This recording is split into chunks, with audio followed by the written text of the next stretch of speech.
প্রিয় দর্শক, ইসলামী ক্যালেন্ডার অনুযায়ী মহরম মাস আমাদের দুয়ারে কড়া নাড়ছে। আর এই মহরম মাসে রয়েছে এক বিশেষ দিন, এক মহান ইতিহাস আর অগণিত ফজিলতের সমাহার। হ্যাঁ, আমি কথা বলছি আশুরা নিয়ে। আশুরা শুধু একটি দিন নয়, এটি ইতিহাসের পাতায় লেখা এক অবিস্মরণীয় অধ্যায়। এই দিনে ঘটেছিল অসংখ্য অলৌকিক ঘটনা, যা আল্লাহ তাআলার কুদরত এবং নবীদের সংগ্রামী জীবনের প্রমাণ। কিন্তু এই দিনের মূল শিক্ষা কি? এই দিনে আমাদের কি করা উচিত?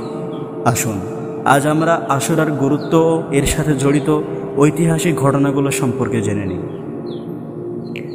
আশুরা অর্থাৎ মহরম মাসের 10ম দিন। এই দিনের সবচেয়ে গুরুত্বপূর্ণ ঘটনাগুলোর মধ্যে অন্যতম হল আল্লাহ তাআলা তার নবী মূসা আলাইহিস সালাম এবং বনি ইসরায়েলকে ফেরাউন ও তার বাহিনীর কবল থেকে রক্ষা করেছিলেন।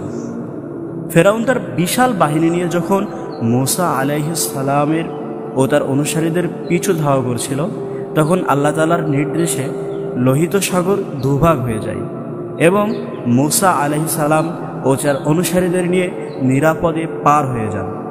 কিন্তু ফেরাউন যখন সাগর পাড়ি দিতে গেল, তখন আল্লাহ তাআলা তাকে তার বিশাল বাহিনী সহ সাগরে ডুবিয়ে মারেন। এই দিনে মূসা আলাইহিস সালাম আল্লাহর শুকরিয়া আদায় করে রোজা রেখেছিলেন। ইতিহাসের আরেক মর্মস্পর্শী ঘটনা যা এই আশুরার দিনেই ঘটেছিল, তা হলো কারবালার হৃদয় বিদারক ঘটনা। এই দিনে আমাদের প্রিয় নবী হযরত মুহাম্মদ সাল্লাল্লাহু আলাইহি ওয়াসাল্লামের দৌহিত্র, জান্নাতের যুবকদের সর্দার ইমাম হুসাইন রাদিয়াল্লাহু তাআলা আনহু শাহাদাত বরণ করেন। কারবালার ঘটনা মুসলিম উম্মাহকে ত্যাগ, ধৈর্য এবং অন্যায়ের বিরুদ্ধে সোচ্চার হওয়ার এক মহান শিক্ষা দেয়। নবী করিম সাল্লাল্লাহু আলাইহি ওয়াসাল্লাম আশুরার দিনকে অত্যন্ত গুরুত্ব দিতেন। এই দিনের রোজার ব্যাপারে তিনি বিশেষভাবে উৎসাহিত করেছেন। হাদিসে এসেছে, আশুরার দিনের রোজা তার পূর্ববর্তী 1 বছরের গুনাহ মাফ করিয়ে দেয়। তবে শুধু 10ই মহরম নয়, প্রিয় নবী সাল্লাল্লাহু আলাইহি ওয়াসাল্লাম 10 তারিখের সাথে 9 তারিখ অর্থাৎ তাশুয়া তারিখেও রোজা রাখার নির্দেশ দিয়েছেন।